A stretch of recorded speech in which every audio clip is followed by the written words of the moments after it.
Hello everybody and welcome to my channel. My name is David, this is David K Reacts, and here I ramble with articulation, I hope, about a variety of musical, audio and visual things that I pull out from watching videos. And today's video has been requested to me by Ellen, and it is Dan Vasc's performance of Gethsemane from Andrew Lloyd Webber and Tim Rice's musical Jesus Christ Superstar. I had toyed with the idea of leaving this for a musical theatre month, but I've been wanting to bring Dan onto the channel anyway, and I don't quite know when my next theme month is going to happen. They rely on me having more recording time than usual, and I'm not anticipating that for a little bit. So I'm bringing it early, and I'm really looking forward to this because I've had a lot of people mention Dan. I've seen his name pop up on other reactors' channels. I haven't watched anything by him yet, but I am very excited to see what he brings to this. My understanding of Dan, loosely speaking, is that he is a Brazilian metal singer. He's a member of the band Fearless, and he does covers of a bunch of awesome stuff. I had a glance at his website, and what really excited me was the list of influences that he mentions. He said that for singing influences, obviously there's a bunch of singers on there, but two caught my eye in particular, which are Andrea Bocelli and Luciano Pavarotti, who are two incredible opera singers, which I didn't expect to see there, but then also, I'm a fan of Nightwish, and Tarja sings with a very operatic influence, so it makes total sense. Opera and metal are not as dissociated as a lot of people might think. But of more interest to me were his compositional influences, which include a lot of bands I have been a fan of, or still am. Nightwish being one, Dragon Force, Sonata Arctica, Stratovarius. These are all bands I've listened to before and loved. Iron Maiden. But then also John Williams and Hans Zimmer. So again, playing into that sort of classical oeuvre. So I'm very excited to see how all of that comes together. I don't know much more about Dan, so we'll see what he brings to it. Gethsemane is an incredible piece of music. I personally think Jesus Christ Superstar is one of Andrew Lloyd Webber's more successful musicals. He comes in for a lot of flack for being derivative, and I think sometimes that's true, even to the point of being derivative of himself. Love Never Dies, the sequel to Phantom of the Opera, very famously contained a piece of music that was music from another one of his shows that he just extracted and put into it and reworded to fit it was reworded to fit the story of Love Never Dies. Some of his shows to me are more successful than others, and Jesus Christ Superstar is definitely on the successful end. I have seen it live and thoroughly enjoyed it. There's also an incredible version that's recorded that was an arena tour that was done around the UK that had some extraordinary casting in it. Mel C played Mary Magdalene of the Mel C of the Spice Girls. Tim Minchin, who was on the channel recently with his 50th anniversary song Play It Safe, for the Sydney Opera House, played Judas Iscariot and was absolutely incredible if you can get past the fact that some bizarre and daft decision was made to auto-tune him, which drives me absolutely nuts because it's totally unnecessary. There was some really, really great casting in that. I have a couple of favourite Judas Iscariots. I think Drew Sarich does a fantastic job playing him. Never seen him live, I've just seen videos. And Tim Minchin is my other one. I think he does an incredible job. But I don't have a particular favourite Jesus Christ. I've seen very good people sing the role, and I'll be interested to see what Dan does, because I feel like it's going to be something a little bit more in Drew's range, actually. He brings a lot of very powerful rock to this, so hearing a metal singer sing this role, I think it'll be really interesting to see what happens. But Gethsemane happens a little way into Act 2. We've already had the moment where Jesus predicts that Peter will deny him and Judas will betray him, and he goes to Gethsemane after all the disciples have fallen asleep and prays to God, saying, is this really all going to plan? Why is this happening this way? And then eventually at the end of the song, kind of says, okay, fair enough, we'll go along with this. And immediately after the song, Judas comes onto stage and kisses him on the cheek, identifying him to the Roman soldiers, and on goes the plot from there. This is an incredible sing. It really is a remarkable piece of music for somebody to tackle. It's one of those songs that, it's a real show-off number to have in your repertoire. And, yeah, I think that's about all I have to say about it. I'm just excited to see what we're going to get with this rendition. So I think I'm just going to jump in and say welcome back to my channel. Welcome if this is your first time here. If it is, the way this works, I'm going to watch this through from beginning to end. I'm going to comment and emote over the top of it, and then I will go back and watch it a second time, this time pausing and interrupting and offering what commentary and analysis I feel I can, based on what I've just seen and heard and the foreknowledge of having seen it the one time before. Please do like the channel, hit the subscribe button and the notification bell, and if you'd care to support me further, you can do so by heading to buymeacoffee.com/DavidKReacts for a one-off donation, patreon.com/DavidKReacts, where you can sign up for $2 Canadian as a long-term means of supporting me. I'm hoping to bring more tiers to that later this year, but again, depends on the time I have to produce additional content. That gives you access to my Discord as well. Or you could leave a super thanks here on YouTube. All of them very gratefully appreciated. And that's about it. So without any further delay, let's bring up the screen and let's have a look at what Dan Vasc brings to Andrew Lloyd Webber and Tim Rice's Gethsemane.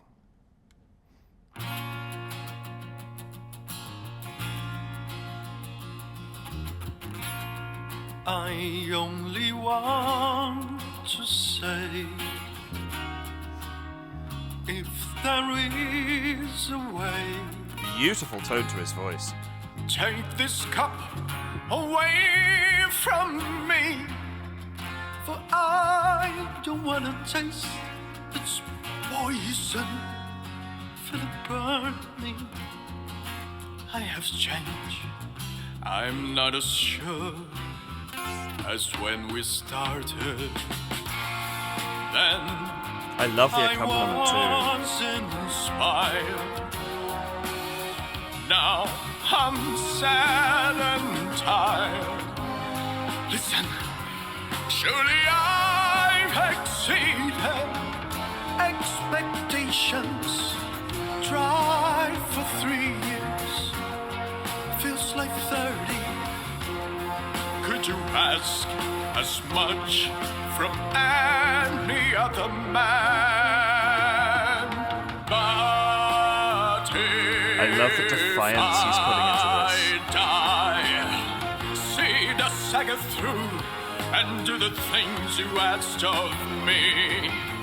Let them hate me, hurt me, nail me to the tree. I want to know, my God. Want to know, my God. Want to see, my God. Want to see, my God. Why I should die? Would I be more honest than I ever was? Nice, slight before? musical theatre tendency going into speech, I like it. Things I've said and done matter anymore. I have to know, my Lord. Have to know, I have to know, my Lord. Have to see, I have to see, my Lord. Have to see, I have to see, my Lord. If I die, what would be my reward? If I die, what would be my reward? Have to know, I have to know, my Lord. Nice. Have to know, I have to know, my Lord. Ooh, I like that. Why Yes, sir. should I die? The plea in that is gorgeous. Can you show me now that I won't be killed in vain? Show me just a little of your omnipresent brain. Show me there's a reason for you wanting me to die. Your father took in a woman, how, but not to her why. All right. I will die. Just watch me die. See how I die.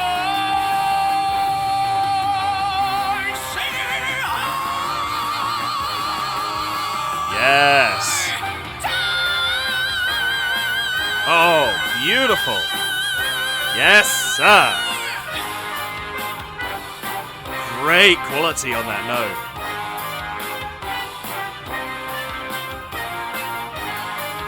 Getting the power on that is really key to this performance.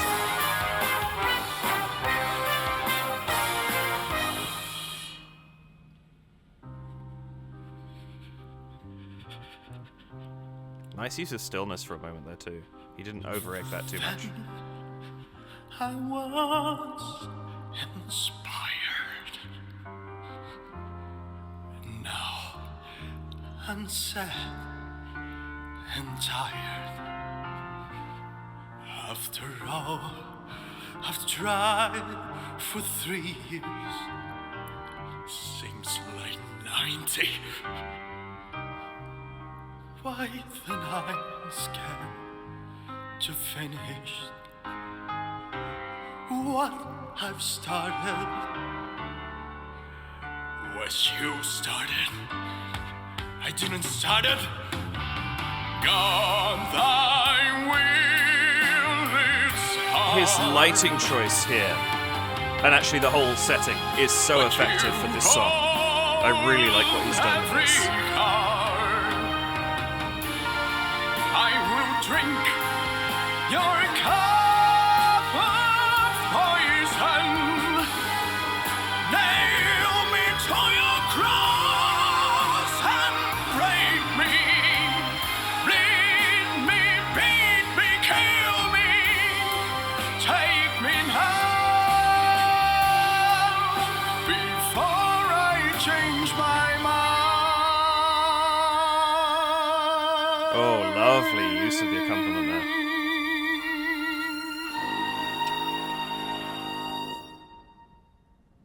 Oh, that's really, really good. Well done, sir. That's an excellent performance. I can see why people are so impressed by this. He did that really, really well. Just going to see if I get any information from his description down here. Let's have a look. No. That's perfectly fair.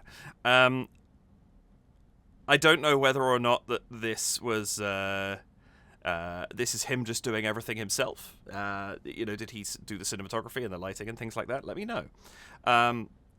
I really think that is an excellent performance. If this were a musical, I would say it was overcooked a little bit. But for a solo performance, I think it plays really, really well because you have to identify a lot of emotion to kind of get across what is going through. There's a huge... This song is an arc in and of itself. That's what's so great about this, is I think you get frustration, you get that questioning, you go through to anger, you end up at resignation. There's this long kind of chain of events that takes place all within the boundaries of the one song. And that's a lot to get across out of context. And doing it especially with... no lead in at all, but also no set, no, very sparse lighting, things like that. I think he did a really, really good job of that. And what a singer! An incredible voice. I really, really, really did enjoy that. Let's go back to the beginning. I'm going to watch it through again and see what I can pull out of this. I feel like there's a bunch to talk about here.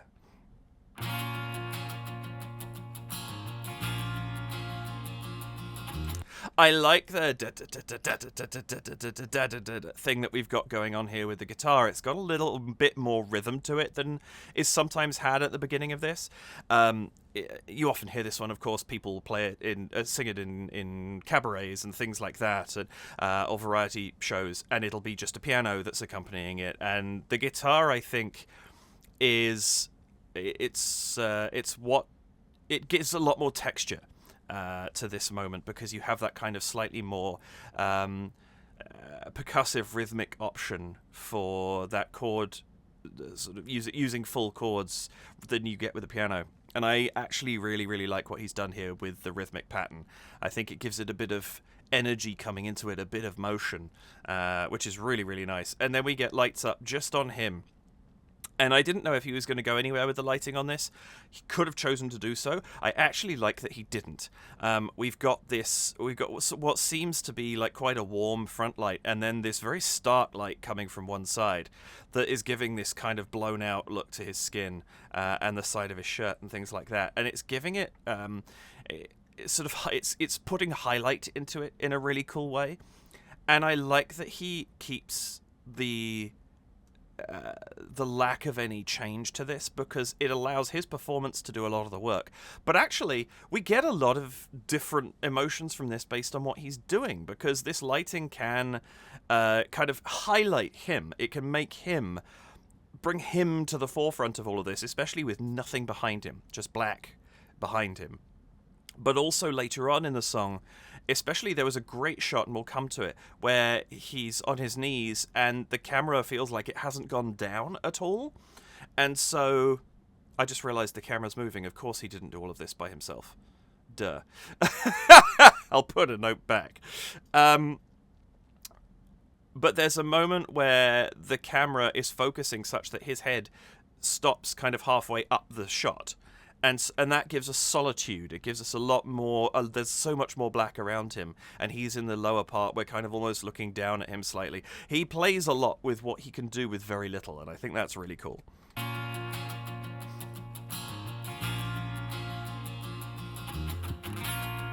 I only want to say. I like how active the guitar keeps as he starts singing. We just maintain that rhythm, and just the lovely sound of the bass underneath. It's very gentle, but it's just giving us that foundation. The instrumental choices he's got here, I don't know. JCS is one of those musicals that it's very much a rock type musical, but you can change the instrumentation around quite a lot. And I don't know what the quote unquote traditional instrumentation for this would be. So I can't comment on how any of it has changed or the individual choices that he's made. I can simply comment on the sound that I'm hearing, but I really like the balance that he struck throughout this, actually. You want to say, if there is a way. I really like that. Oh my goodness. Sorry, I'm getting over a bit of a cold, so my voice is shot right now.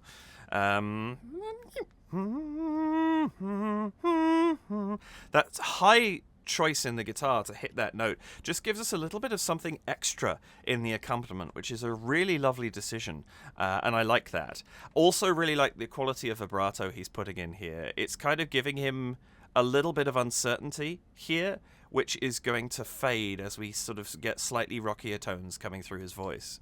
Really nice. If there is a way. Oh, one other decision I think is really good is having. He's got this nice button-up shirt, but it's not looking like he looks kind of haggard at this point because of how he's wearing that shirt. Sort of the one side slightly off. It doesn't look like a, hey, look at me, I look good. Even though he's kind of got the whole Roman Reigns thing going on. A bleak reference. But it looks more like, it's just kind of come down and he doesn't have the energy to do anything about it. The cuffs being sort of slightly past his wrists, covering the beginning of his hands, things like that. There's a sense of being beleaguered and worn down that I think works really well for this song and for what, the context of where this would be in the show. If there is a way, take this cup away from me. For I don't want to taste its poison.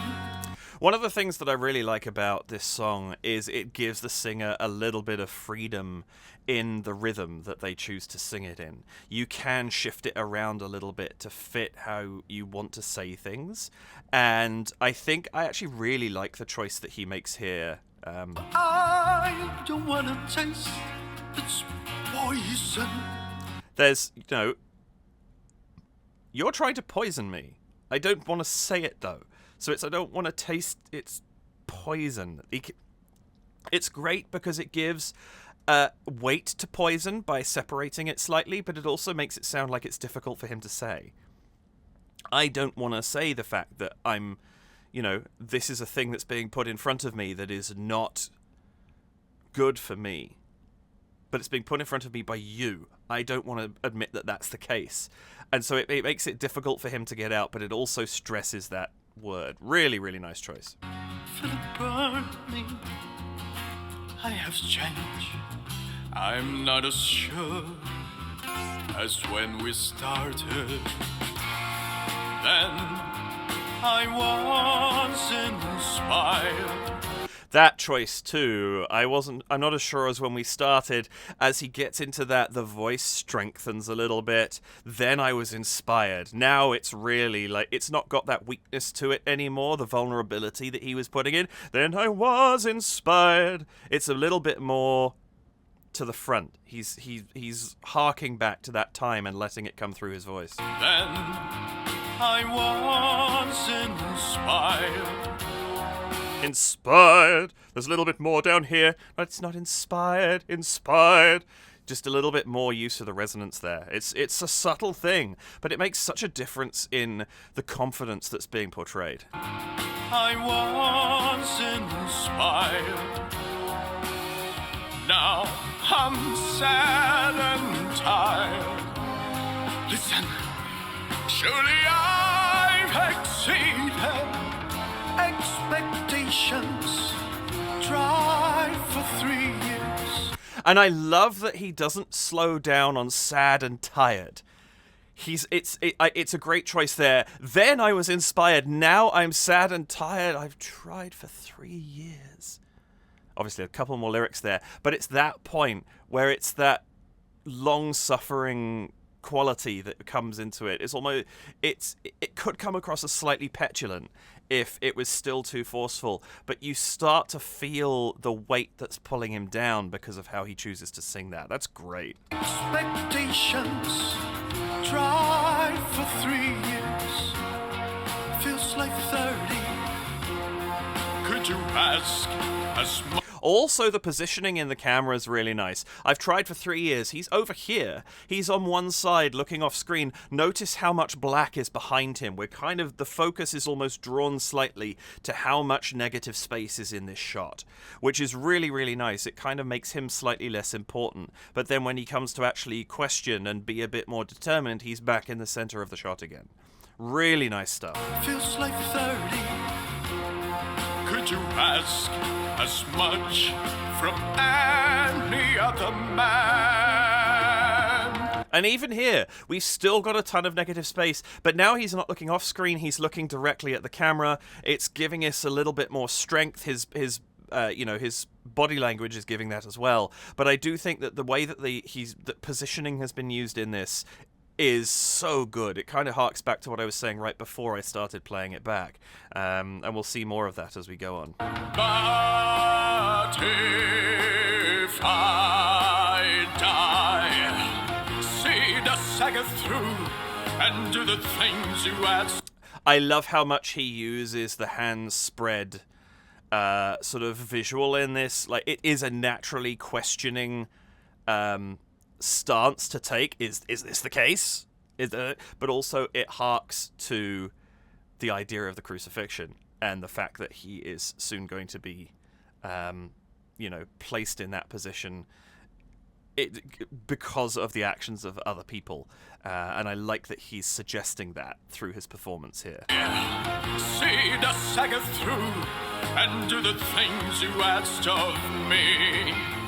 Let them hate me, hit me, hurt me, nail me to the tree. And then he uses it more deliberately on nail me to the tree. And what's interesting, in the musical, this is something that Judas comes to massively regret. Judas's death is an extraordinary piece of music, and it starts with him talking to the Pharisees and saying, "This isn't right. Look at how you are treating this man." And he's deeply sorry that he ever betrayed Jesus, and says that he is worried that this is how he is going to be remembered going forwards, which of course is exactly what happened, and at the end of that song takes his own life. And it's an extremely powerful thing, but it harks back to exactly this. It's like you beat the snot out of this guy.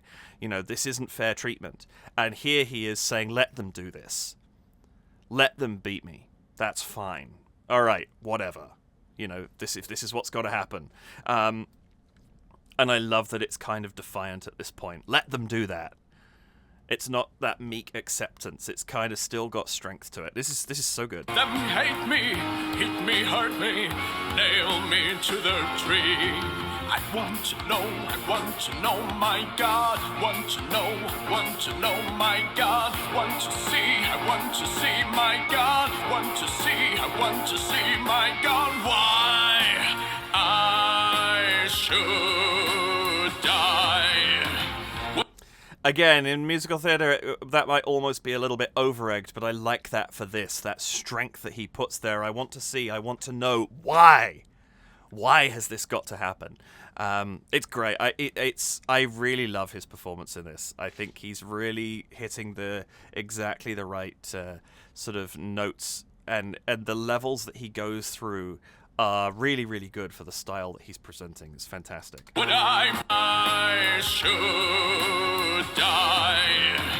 Would I be more honest than I ever was before? Would the things I've said and done matter anymore? I have to know, my Lord. I have to know, my Lord. This is one of the constructions I really love in this song, is the fact that he has this, would the things I've said and done matter anymore? And it's da da da da da da da da da da da da, this very kind of languid phrase, but then I have to know, my Lord, that you get that kind of, it's agitated when he's saying, and you feel that, right? Like, if there's something you're waiting to know, or something you feel like you should know but is being kept from you, you get really agitated about it. And I love that that's how this song has been written. The questions themselves you can be controlled and thoughtful about, but that desperation to know is great. And I think I like the fact that he's taken that use of the music and really transferred that well into his performance here. Have to know, my Lord. Have to know, I have to know, my Lord. Have to see, I have to see, my Lord. Have to see. And another thing, he's taken a lot of the harmony that he's using in the accompaniment and stuff is as far as I can remember, I haven't actually listened to JCS for quite a while, but it's pretty much the same, and you get these lovely clashing, like, listen to the bum bum ba bum ba bum ba ba going on in the background as he's singing this, that little note there up at the top, just throwing in a little dissonance to this. There's a lot of dissonance, and kind of the way the electric guitars kind of race around a little bit in this song.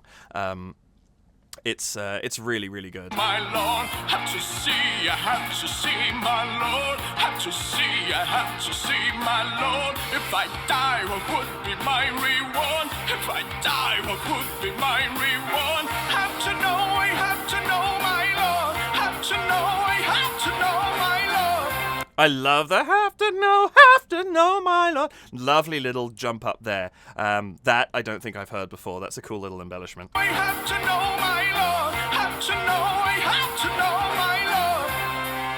Why should I die? I love how far he travels down, goes back up again. That's a lovely, lovely move. And the kind of wail quality that he gets into his voice is perfect for this moment in the song. One of the things that you kind of takes a good Jesus and makes them into a great Jesus is how well they can hit these notes, even if they're going into falsetto. And the problem is, a lot of people will go into falsetto and the voice will taper off a little bit, and they haven't got a rock falsetto to use, and they're using like a Broadway falsetto, and it can lose some of its energy. No energy lost here. He goes right up there and hits it straight on, which is fantastic. Even more so coming up, and these notes really, I think, they define how well somebody is able to convey the meaning of the song at this point, and it can truly make or break a performance of this song, and he nails this. You can hear him cross as he crosses between his registers at that point, but he does it in a really clean way. And it doesn't you don't get it distracted by the fact that it's happening, which is really nice. Should I die? Can you show me now that I won't be killed in vain? Show me just a little of your omnipresent brain. Show me there's a reason for you wanting me to die. I love the expression he's got on his face here. He's putting vulnerability into what is a very powerfully sung moment. Like this has gone to desperation now. It's sort of that sadness, but with heightened anger fueling it. And I really, really like that. It gives us he's going places all the time in his performance of this, and I really, really like that. There's a reason for you wanting me to die. Also, we're still there's not been much of him off to one side recently. It's a lot of him in the center because he hasn't lost that impetus yet. He's the fury, the anger, the determination behind these questions of desperation, of needing to understand, is still the prominent feeling in this. And so we're getting him center. And it's worth noting, where I'm talking about him being off to one side of the screen, he still takes up the same amount of space on the screen. But it's how the negative space is presented. And here, he's in the center. The eye is drawn to him. We're not looking at the screen and having to feel like we're looking off to not be looking straight into the negative space. And so it puts him as being our center of attention. So that's just, I realized I didn't sort of clarify that point earlier, but it's worth considering. You're far too keen of women how, but not too hard on why. That's one of my favorite lines on this. You're far too big on when and how, but not too clear on why. It's just, I think that sums up this entire song, really, is he understands 2/3 of this, but the 1/3 is the third that is completely dominating his thoughts right now. It's great stuff. I'd like a tiny bit more clarity on this. This is the one line, and I think it's because it's a line that stands out to me so much. I feel like the enunciation was lost a little bit at the beginning of it, and I think if I were to critique this in one small way, it would be just to clear that line up a little bit, because I think it's so important to what this song is about. And notice we're pretty much halfway through it as well. It really is a dominating moment. King of women how, but not too hard on why. All right, I will die. Just watch me die. See how I die. See how I die.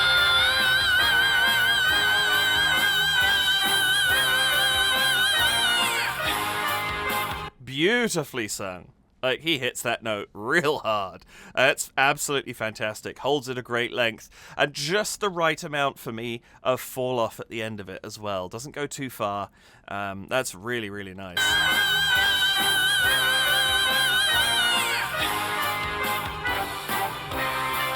And what's so nice too is we get to live this moment with him for a second. Notice the lighting is significantly dimmer now that he's fallen to his knees.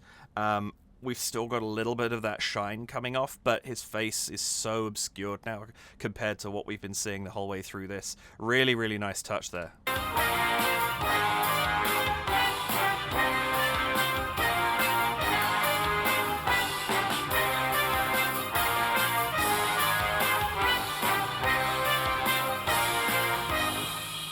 And he doesn't overplay that either. Like, there's a bit of the breathing, there's a bit of that sort of, the explosion of energy that's just come out. He's just down there, kind of almost like aftershocks of that second are still running through him, and just kind of. But there's no crazy overplay. I like the amount of stillness that he still keeps here.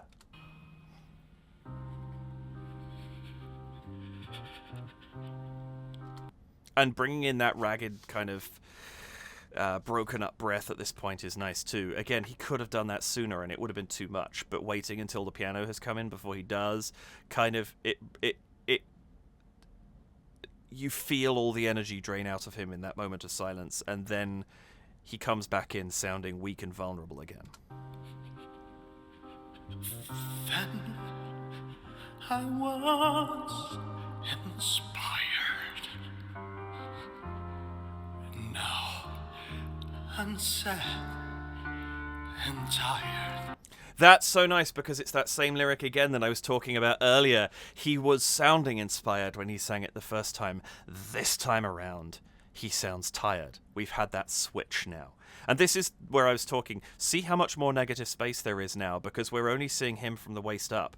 And so there's negative space above him as well. Now it feels like it's... Before, even though it was on both sides of him, he didn't feel crowded by it. He felt like he was standing, proud of it, even though it wasn't pride he was expressing.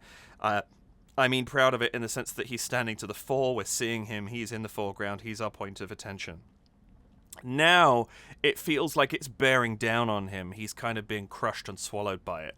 And it changes how you feel about this shot quite strongly. Really, really nice choice. After all, I've tried for 3 years. Seems like 90. Why then I'm scared to finish what I've started. Was you started? I didn't start it. God, thy will is hard. I also like, it's a subtle thing, but I like that he stands up out of shot. He actually gets up and then the camera adjusts to where he is and actually has to focus again. It's that sense that he's kind of defying expectations by standing back up again. Really, really nice choice there. It's hard, but you hold every card. I will drink your cup of poison. Still not offbeat on Poison, cup of poison. He holds that off a little bit longer, but notice it flows much more. Like, he's not questioning it anymore. He's accepted it. Fine, I'll take it. He says it in a way that it's much more straight through. And I like that. That, I think it shows this is sort of that point of resignation I was talking about beforehand. He's just like, yeah, well, this is going to happen. Okay. And so notice how all these things I commented on at the beginning, he has now changed in his performance at the end. And I think that's one of the things, again, that people can get wrong playing this role, is not seeing the scope of how the same lyrics take on a completely different meaning at the end. And I think he's playing that really well. Your cup of poison, nail me to your cross and break me, bleed me, beat me, kill me, take me now before I change my mind.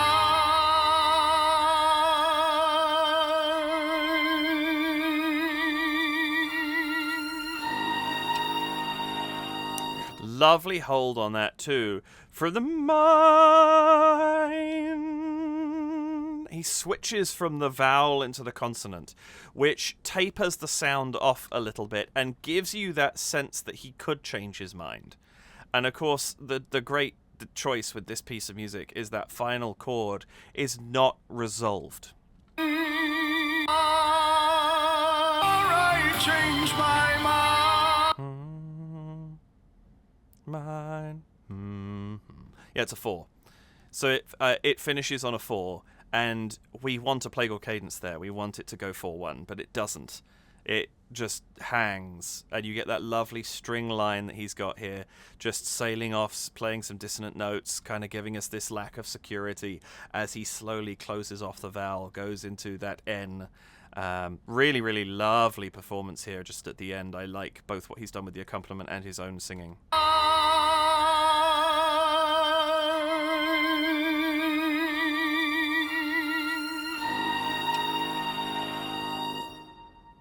And you get that at the end there, unvoiced, so it's a bit more of a T than a D, but you do actually get that closure at the end of the word as well. That's great. He really, really sings this well. Well played, Dan Vasc. I totally understand why people like what he does. I can tell from his voice. I understand where this is going to go. I'm kind of fascinated that Oh Holy Night, having heard Tommy Johansson do it, of course I can understand how that could be transferred into metal. My Heart Will Go On. Maybe I'll have to look at that at some point in time, because I can't quite compute that one in my head. Just, the two songs that are being recommended here. But I really enjoyed that. I thought he's got a great voice. I think he did a fantastic job of this. Obviously, he killed those high notes that are so kind of iconic in this song. Really, really good work. Very impressed. I am glad that I reacted to this one. Thank you, Ellen, and others for recommending Dan. Ellen recommended this song specifically. And I'm looking forward to seeing more of his stuff in the future. I hope that you enjoyed that. Thank you so much for watching with me, especially if you're still here at the end of the video. I really appreciate it. I hope that I managed to bring something to you, whether it was Dan himself, whether it was the song, or whether you've seen this 10 times and there was something in there that you hadn't thought of that I brought to your attention. That's kind of what I love doing here, is just is helping people understand what they're hearing or something like that, or what they're seeing. Why does this moment mean something to me? If I can answer that question, I feel like I've that's something I love achieving. So yeah, I hope that you enjoyed this. Thank you for spending the time with me. Please do like the video, hit the subscribe button and the notification bell, and if you'd care to support, you can do so at buymeacoffee.com or patreon.com, both /DavidKReacts, or you can leave a super thanks here on YouTube. All very much appreciated. Of course, none necessary. But yeah. That's going to be it for this week. I'll be back next week with some more awesome music, and I hope that you enjoyed this. Thank you so much for spending your time with me. As I say, I really, really appreciate it. Have an absolutely wonderful rest of your evening, afternoon, morning, midnight. I don't know. 10:16 a.m. See if somebody's watching then. Thank you so much again for joining me. Take care, and I will see you in the next video. Bye for now.